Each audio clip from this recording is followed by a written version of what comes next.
Ваш портрет когда-нибудь рисовали? Да, рисовали, я же учился и в художественной школе, и в училище. Как бы друг друга рисовали, но так специально никто не рисовал. И тем более дети, интересно. Я очень рада, что мне предстоит встреча с Альбертом Нестеровым.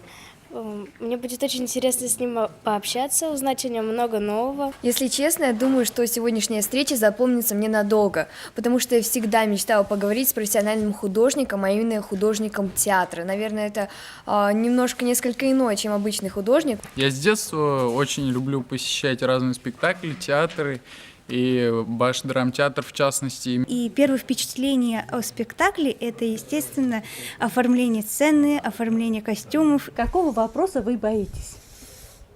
Да я не знаю, это так, насколько далеко в меня залезут. Без этого человека спектакль не спектакль, и мне увидеться с этим человеком, пообщаться с ним, чтобы он нам передал свои творческие навыки. Чтобы узнать, какие приемы или, так скажем, фишки в театральных сценах используются.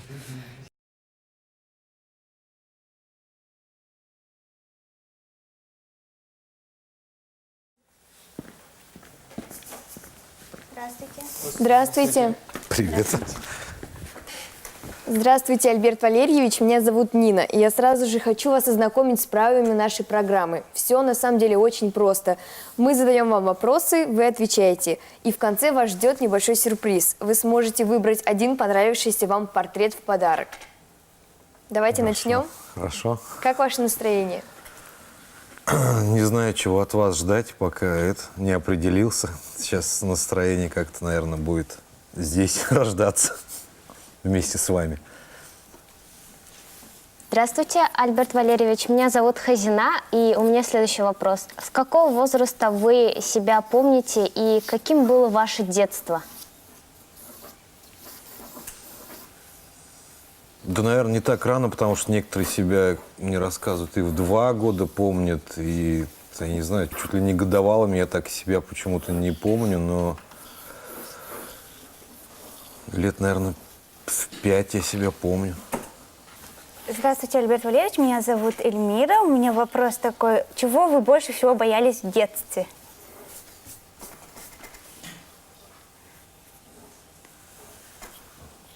Почему-то так хорошо не помню. Ну, наверное, как все, темноты боялся. Сам себе придумал, что мне надо эти 10 метров по темноте пройти, потом обратно вернуться. Уколов боялся. Стоматолога не боялся, так как все зубы были, ну, не больные были зубы, весь класс боялся. Я спокойно заходил к стоматологу. Ну, все это до первого раза, пока больной зуб не нашли. Здравствуйте, у меня к вам вопрос. Ой, забыла вопрос. Ой. Здравствуйте, меня зовут Виолетта. У меня к вам вопрос. Вы часто дрались с другими ребятами в детстве? Да, постоянно. Вас наказывали за это как-то? Да как-то за то, что играл? За то, что дрались? А, за то, что дрался? Да. Нет, мне послышалось, играл. Играл я часто, дрался я не часто. И, ну, как бы больше, наверное, защищался, чем дрался. Спасибо. А от кого защищались? От плохих мальчиков. В детстве вы часто убегали из дома, или если не убегали, то, может, появлялись какие-то мысли или желания? В детстве не убегал. Единственное, что как бы так очень долго гуляли. То есть это как такое убегание можно было. То есть долго-долго, допоздна. И вот оно такое какое-то маленькое путешествие было. Когда вы были подростком, какую прическу вы носили? Подросток — это сколько лет? Ну, лет 15, не знаю. Длинные волосы. По плечи прямо? Ну, вот как Вот у вас, такие? наверное. Ничего себе. Это у вас мода была такая? Среди друзей было популярно? Все в таких прическах Нет, ходили? не все. Зачем? Ну, это наоборот еще могли даже за это и, наверное, на улице побить. Такие волосатики. Тяжелая музыка, тяжелые ботинки, как у вас. Только не прям такие, но короткие. Джинсы узкие. И волосы. Как вы пришли к профессии художника? Это все шло из детства? Да, меня так, наверное, мама направила, а потом, как сказать, я не сказал бы, что как-то я боролся за это, или как Ломоносов пошел пешком в Москву учиться. Наверное, так получилось. Мама отдала в художественную школу, потом дальше сам. Такие чуть-чуть были шараханья, и даже и сейчас иногда бывает. Ну, хотя я по профессии художника теперь могу шарахаться, потому что такая профессия-то очень большая, можно много чем заниматься. А к художнику по костюмам вы пришли сразу? Ну, как попал в театр, до этого даже у меня и как-то и мысли не было рисовать какие-то платьишки, еще что-то. Вообще, зачем это? Это вообще, мальчики этим вообще не занимаются. А уже попал в театр, и, как сказать, я обязан был это делать, и начал делать, и, наверное, понравилось этим заниматься. А как вы попали в театр? Случайно тоже. Все случайно почему-то у меня. Шел мимо Института искусств с будущей женой. Там висело объявление о приеме. Зашел, узнал, поступил, отучился и попал в театр. А это была ваша первая работа или... Вообще в театре? Да, да, Нет, я до этого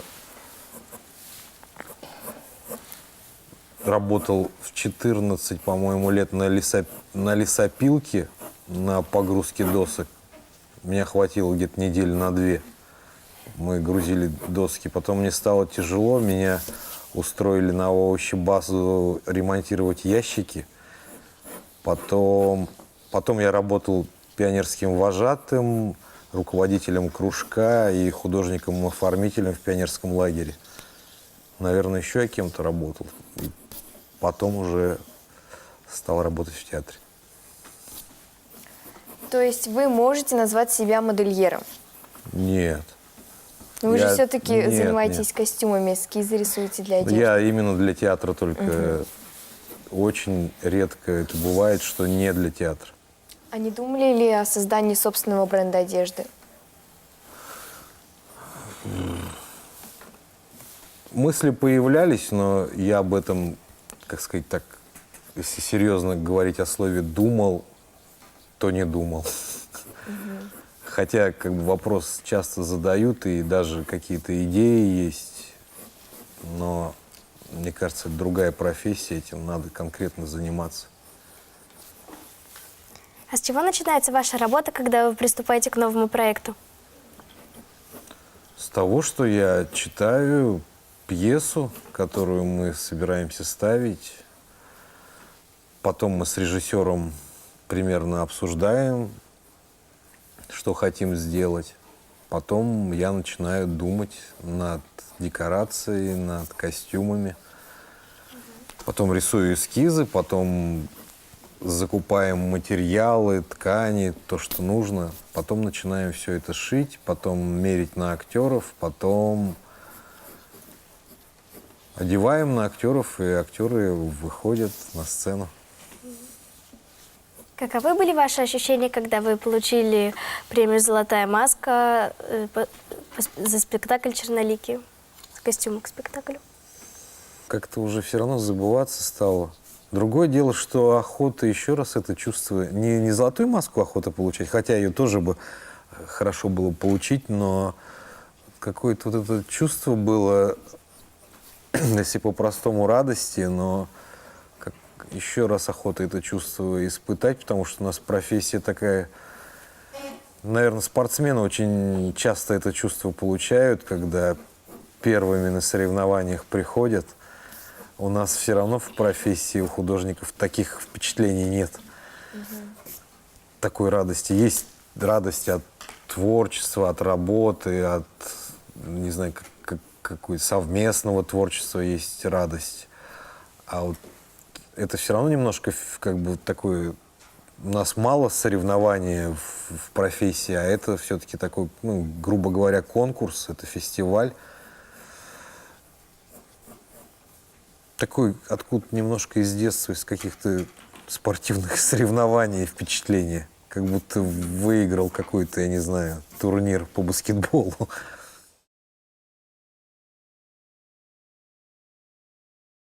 Почему-то так хорошо не помню. Ну, наверное, как все, темноты боялся. Дрался я не часто.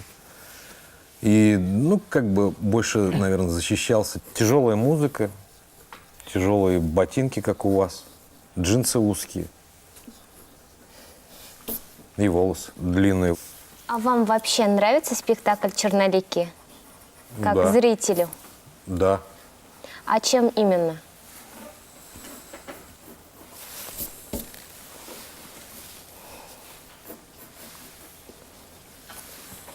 Ох, вопрос.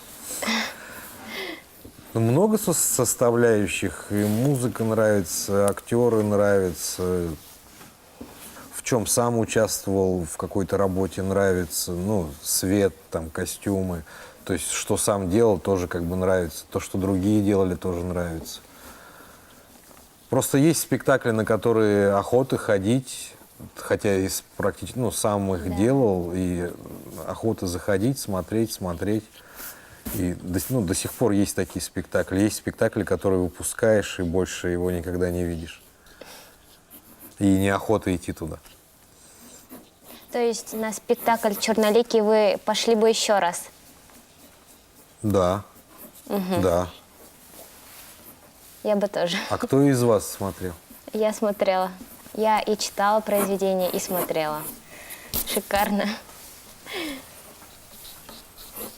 А кто, по-вашему, самый главный человек в театре?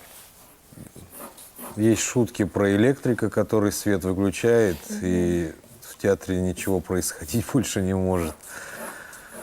Есть суждение про актеров, что самый главный все-таки актер на сцене, неважно, как он одет, самый главный актер.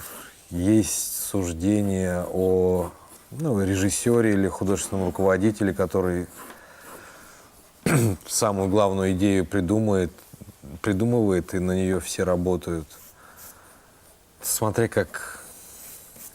Я иногда шучу и говорю, что вообще самое главное — декорации, костюмы. Актеры улыбаются.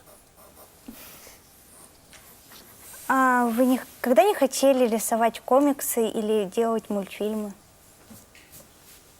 Нет, я даже, как сказать, пытался, в детстве этим заниматься, но было несколько мальчиков, которые очень хорошо этим занимались, и я видел, что у меня так не получается, потому что, они Микки Мауса рисовали вот прям, или тогда Тарзан появился, еще что-то. И как-то я так подумал, что я не буду лучше этим заниматься. Они лучше это делают. Я на кого смотрю, тут и отвечает, да? Да. А я-то думал, кто-то еще командует. Девушки первые. А вы можете назвать себя модным художником, который Нет. следует тенденциям? Нет. Есть намного моднее. Спасибо. Как вы относитесь к критике в вашу сторону? Наверное, мне кажется, что я отношусь нормально, но я ее быстро так отшиваю, оправдываюсь и так далее. Но, честно говоря, как-то, то ли мало критикуют, то ли еще что-то. Просто если бы серьезная критика была бы, даже хотелось бы ее получить. Сейчас скажу и получу. А вот очень яркие костюмы, и яркая декорация в спектакле «Мактум Сулу Абля» и «Кара Юрга». Вот яркие костюмы, они не затмевают героев самих? Пусть герои над этим, артисты работают, чтобы их костюмы не затмевали. Я могу так сказать. Хотя, ну, какая-то доля правды, наверное, в этом есть, но бывает еще ярче. А как вы думаете, по вашим эскизам шить костюмы трудно? Я думаю, так, средне. Потому что бывают эскизы, на самом деле, там нарисовано, куда каждую пуговичку пришить, как прошить, что, как сделать. А есть просто такая мазня, что потом еще и художник сам разобраться не может, как из всего из этого сделать костюм. Но они и эскизы разные. Я их специально стараюсь рисовать по-разному. Хотя, наверное, узнать можно, что это я рисовал, но я даже специально стараюсь даже в разных техниках рисовать. Карандашом, ручкой, гуашью, не знаю, акварелью. Ну, по-разному. Или, не знаю, какие-то коллажи из фотографий, в компьютере что-то сделанное. А в какой технике больше всего нравится рисовать?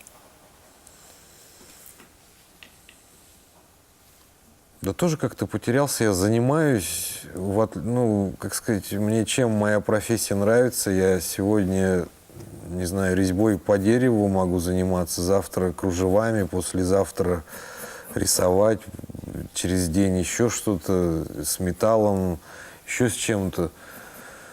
Сегодня быть импрессионистом, завтра еще кем-то. И гуляю, и, так, как сказать, свободен. Я занимаюсь и всем, и ничем. И, наверное, любой живописец лучше рисует, чем я. Но зато я чем только не занимался. Это, интересно. Опишите, пожалуйста, ваш собственный стиль в 3 словах. Вот как его можно узнать и распознать, что это именно вы сделали костюм?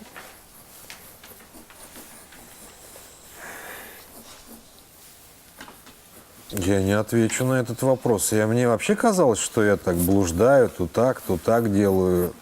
А потом мне сказали, а это же видно, что это Нестеров сделал. Мне даже обидно стало. Я говорю, как видно?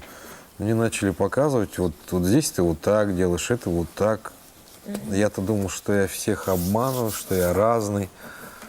Оказывается, там видно, но я на это не смотрю и специально его как-то не формирую. Стиль. У вас есть проект мечты, который пока некуда пристроить, невозможно воплотить пока его? Да. Недавно вот придумалось, потом сорвалось, и теперь куда-то пристроить надо. Расскажите об этом поподробнее. Шекспировская такая Англия, смешанная с кочевниками.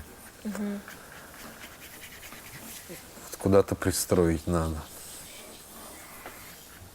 То есть вы нарисовали эскизы? Не такие, но такие почеркушки есть. И если бы это возникло, то, мне кажется, интересно было бы. А вы всегда рисуете по вдохновению или бывают дни, когда вы настраиваетесь на работу и говорите «нужно»? Да, наверное, почти всегда. Как сказать, оно бывает, что случайно приходит, но, наверное, в отличие от, не знаю, от живописцев или от художников, которые самостоятельно работают, они делают то, что хотят, а я делаю спектакль по пьесе, которую выбрал не я. И, не знаю, часто вспоминаю, есть такое понятие творческая воля, когда в себе нужно или притянуть это вдохновение, или ну хотя бы возбудить свою фантазию, надо влюбиться, как сказать, тебе должно стать интересно в этом находиться. И ну, вот есть такой механизм творческая воля, и, наверное, она работает. Потому что ну, без этого трудно. Ну, я вообще не понимаю, как, не знаю, человек без желания что-то делать, я бы, наверное, не смог. Хотя мне иногда охота поработать дворником, но мне, я думаю, что меня бы, не знаю, на 3 дня бы, наверное, хватило. Или на заводе одну деталь всю жизнь точить. Я тут, это, наверное, ну, для меня это страшно.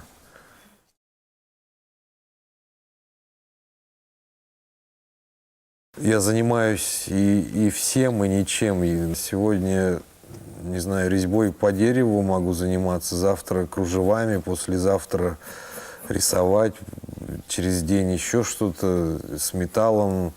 Сегодня быть импрессионистом. Иногда охота поработать дворником или на заводе одну деталь всю жизнь точить. А как вы познакомились с будущей женой?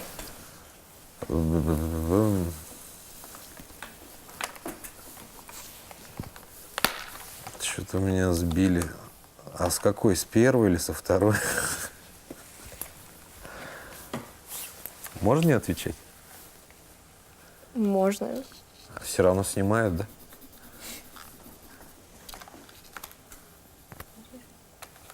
В пионерском лагере с первой. Со второй на театральном фестивале. Золотая маска. Не. Здесь Уфимский фестиваль «Театральная весна». А какой должна быть женщина, чтобы вам понравиться? Такие качества. Как может быть, что это и плохо, но я человек визуальный. Все-таки я все равно на внешность смотрю. Как бы моя голова не думала, что с лица воду не пить, что с этим человеком, там, не знаю, надо общаться, еще что-то. Но первым делом внешность. Я все детство, как сказать, ну, воспитывался на Венерах Милосских и так далее, таких образцах. Античных. Да, античных. И, ну, я не знаю, мне, наверное, это в голове сидит. И тоже есть какая-то, может, зависть, когда я вижу, что какой-то, ну, не знаю, ну, там, симпатичный, умный молодой человек, а у него девушка не очень красивая. И я думаю, вот как он все-таки за внутренний мир ее любит, я бы, наверное, так не смог, что ли. Я говорю, это, наверное, не очень хорошо, но как-то где-то у меня что-то заложено, и я ничего с этим сделать не могу. Спасибо. Вы часто влюбляетесь? Нет, я не влюбчивая ворона. А тогда вы ревнивы? Да. Серьезные вопросы пошли. У вас очень приметная фамилия Нестеров. Были ли какие-нибудь интересные случаи? Меня остановил гаишник. Я ему показал документы. И он меня спросил, это твой музей, что ли, находится в Уфе? Это за городом был? Я не знал, что ему ответить. Наверное, это самая интересная история. Но это просто какой-то анекдот. Надо же, как сказать, ну, хотя бы этот человек, 50 лет назад жил бы, или, ну... Да. Вот. Вы гордитесь орденом Салавата Юлаева?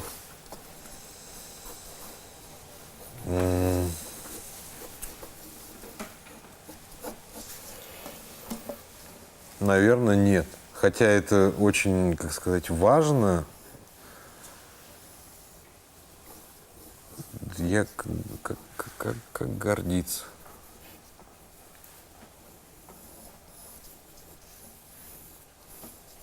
Сложный какой-то вопрос.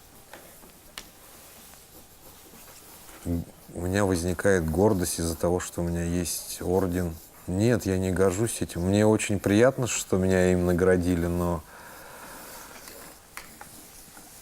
какой-то прям вот гордости за это нет, так же, как и за заслуженного деятеля искусств или за золотую маску. У меня какой-то гордости нет.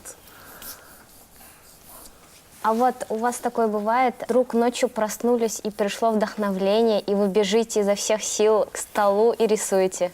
Нет, я не бегу. Бывает, но я не бегу, потом утром жалею и не могу вспомнить, если особенно чуть позже проснулся, и так плохо от этого. А так бывает.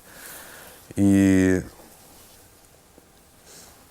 не всегда, сидя за столом, все это придумывается. Это может, как сказать...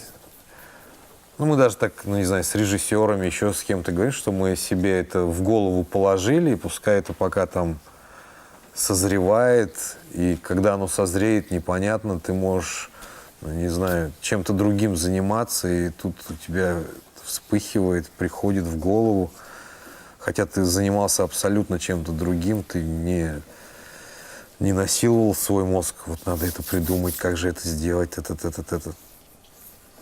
То есть вопрос в голову попал, а потом он сам как-то разрешается. А тогда вы свои будущие идеи не видите во сне? Бывает такое? Бывает. Иногда это вот даже прям недавно приснилось, и теперь думаю, к чему все это, зачем это надо делать. Пытаюсь все это оправдать, не знаю, приживется это в спектакле или нет. Идея бредовая, вообще ужас просто. А какая идея? Мы сейчас делаем «Зулейха открывает глаза», и почему-то, зачем, я не понимаю, это приснился костюм, на который пришиты фотографии раскулаченных башкир, которых сослали, еще, как сказать, которые их расстреляли, они умерли. К чему это, я не знаю, но... И не знаю, попадет это в спектакль или нет, но очень, мне кажется, это интересно. И все это приснилось. Это не какая-то вымученная идея и не откуда-то взято, это вот просто из сна. Как у Сальвадора Дали прям. Не знаю, может быть. А были ли у вас конфликты с актерами? Вот вы создали костюм, а он им не нравится. Конечно, были, да. И как разрешали спор?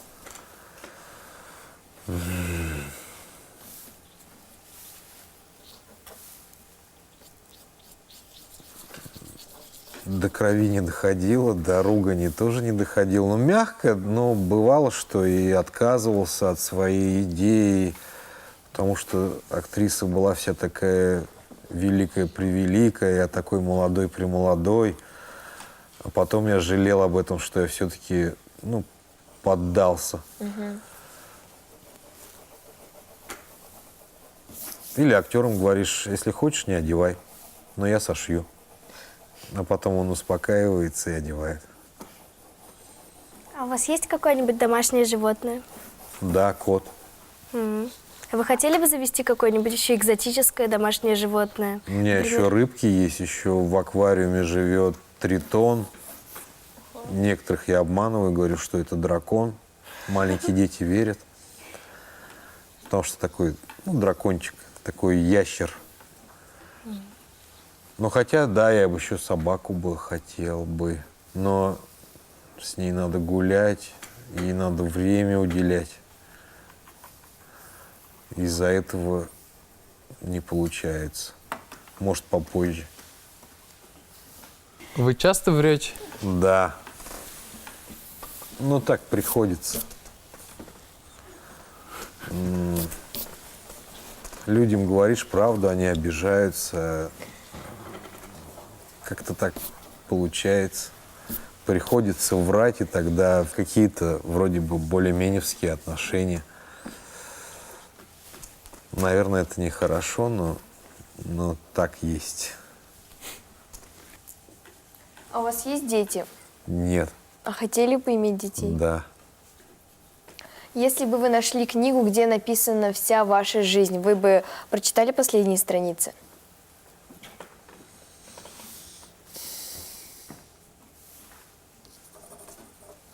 Не знаю. Наверное, не надо читать этого, потому что потом как жить-то? Ну, я думаю, что очень хотелось бы туда заглянуть. Хотя бы, не знаю, не на последнее, а вот, что через год будет, еще что-то. Но ни разу к гадалкам не ходил, и, наверное, этого не следует делать. Какая ваша самая любимая улица в Уфе? Улица Фабричная, в Старом Сипайлово, где я родился. Там нет ничего примечательного, но она самая любимая. А для вас что самое главное в жизни?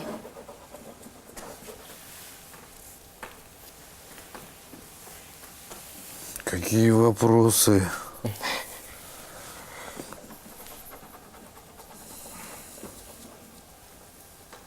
Может, ваша работа?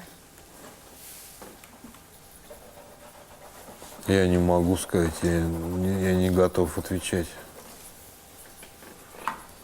Оно так получается, что сейчас работа, но когда-то она все равно, наверное, кончится. И тогда я пойму, что у меня самое главное в жизни. Пока есть работа, она, наверное, заслоняет что-то самое главное. Во сколько лет вы собираетесь выйти на пенсию?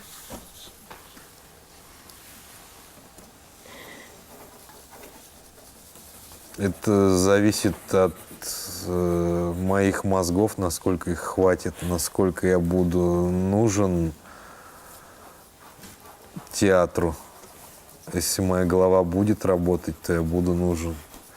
Если моя голова начнет выдавать старые идеи, и все молодые начнут говорить, да он же, как сказать, все это уже неинтересно. Тогда меня потихонечку попросят, и я возьму свою палочку и пойду на пенсию, прихрамывая.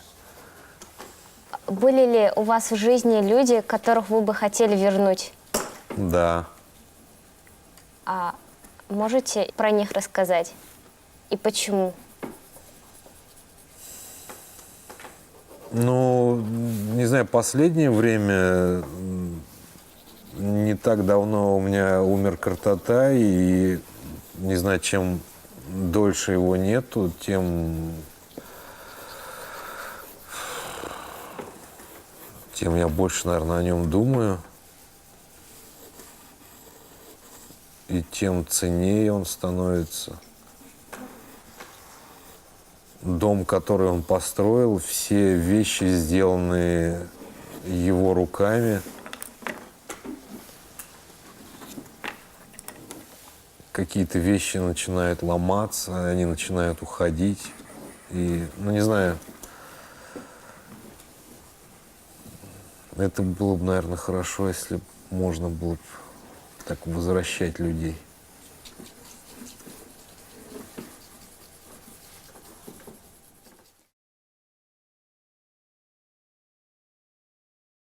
Я не влюбчивая ворона. Воспитывался на Венерах Милосских и так далее, таких образцах. Я человек визуальный, все-таки я все равно на внешность смотрю. Наверное, это нехорошо, но так есть. Какого цвета для вас счастье? Разноцветное. хотя бы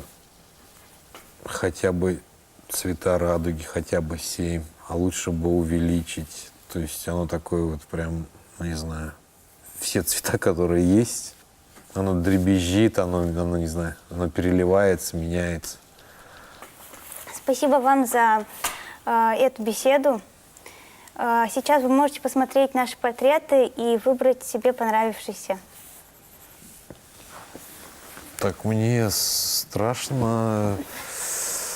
Нет, не то, что вы нарисовали, а выбирать страшно, что, ну, ох, ничего себе.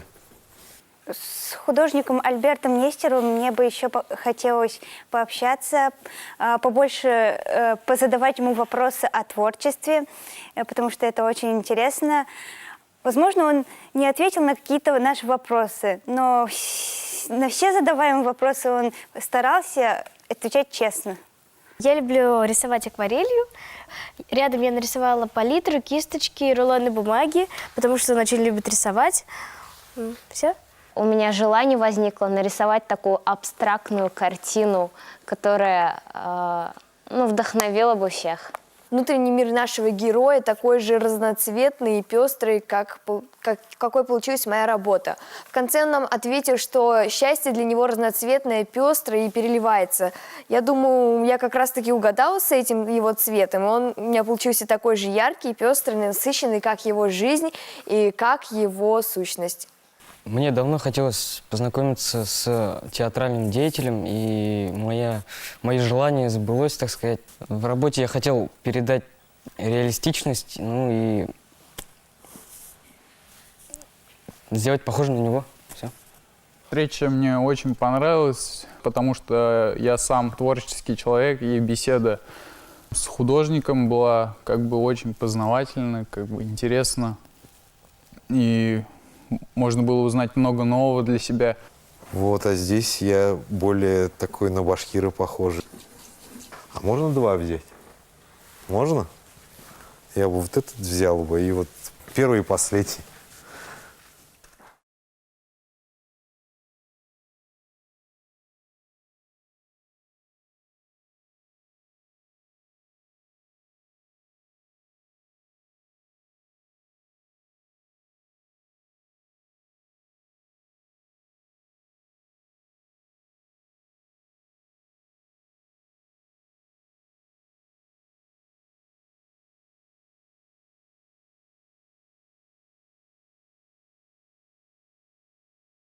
Но у меня эти вопросы как-то останутся теперь еще со мной. И я, да, так удивительно. Я не выйду отсюда и не забуду. Эти дети, они дальше со мной так пойдут. Какое-то такое странное впечатление. Я не знаю, я вообще дискомфорт испытываю от камеры, от микрофонов. Здесь как-то, не знаю, немножко забылся так, и охота в следующий раз, чтобы журналисты с детьми приходили. И такая, не знаю, так хорошо так.